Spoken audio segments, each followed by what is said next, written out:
While Obiageli and Nkemjika drifted deeper into the shadow, Adure, on the other hand, blossomed like a flower in full season. 1,000 eyes adored her. Her laughter ran through Ugwunta, her beauty unmatched, her fortune the envy whispered in quiet corners. Yet behind her light, there lurked the darkness so deep even the ancestors held their breath. Potential men came from far and near, wealthy traders, strong warriors, and even princes who crossed rivers and mountains just for a glimpse of her smile. Gifts filled her mother's compound, wrappers rich as moonlight, beads that glittered like morning dew, and livestock meant for marriage rituals. Yet no man ever came to seek her hand in tradition of palm wine and bride price. Adure is our queen, even the wind pauses when she walks by, one of the villagers said. That's true, look at her glow. Not just men, even spirits who want to be near her, another added. While songs of Adure echoed through every ear, the hearts of Obiageli and Nkemjika cracked underneath the weight of silence. They watched Adure flourish, praised, adorned, surrounded, while they sat in the same market square unseen.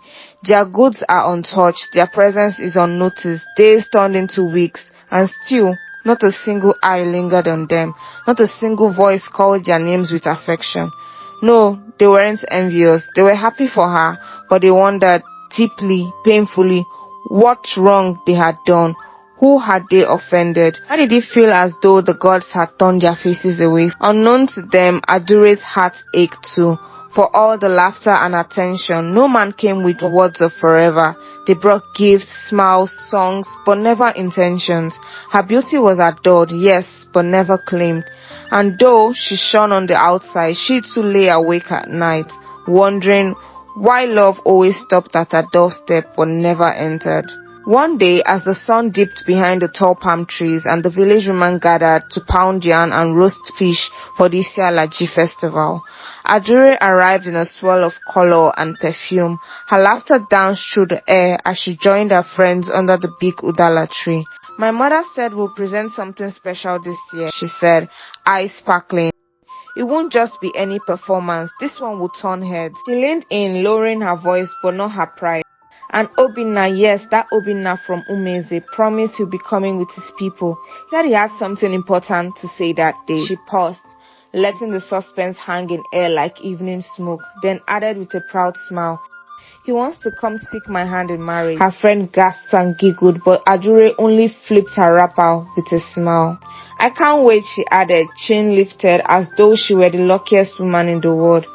All good things come to you, my friend. May the gods continue to favor you, Nkem said with a smile, though her voice held a weight she didn't name. My dear friends, don't think that your fortunes will never return. Life changes, and with time, everyone's destiny will rise again, Adure said to them calmly. We hope for that day, Adure. May our chi remember us too and carry us back into the light, Obiageli added, her words quiet, her eyes lowered. Adure nodded, her eyes holding a mix of pride and something softer that neither Obiageli nor Nkem could name.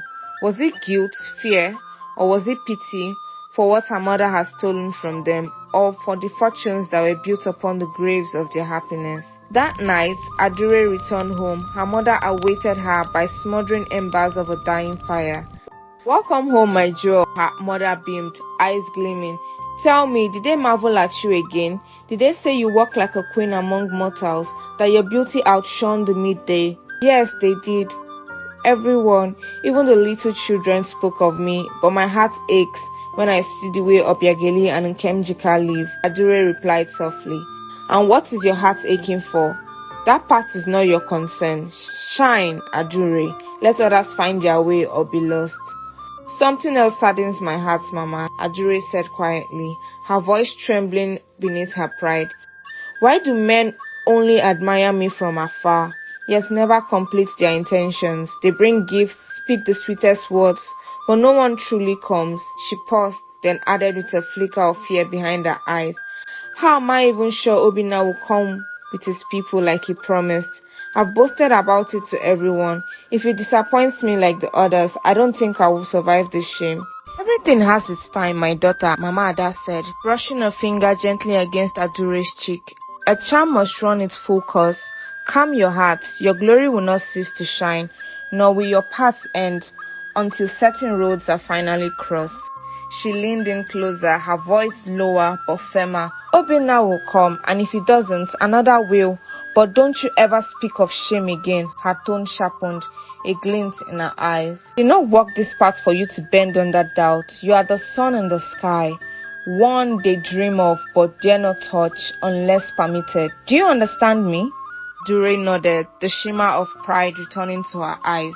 For unknown to her, the roads her mother spoke of were never meant for her feet. They belonged to Obiageli and Nkemjika's fate, buried beneath the shimmer of her rising. Yet fate is like the wind. It may bend, but it never breaks. And deep within the stillness of night, the spirits began to stir because stolen destinies demand justice, and shadows never last forever beneath the sun.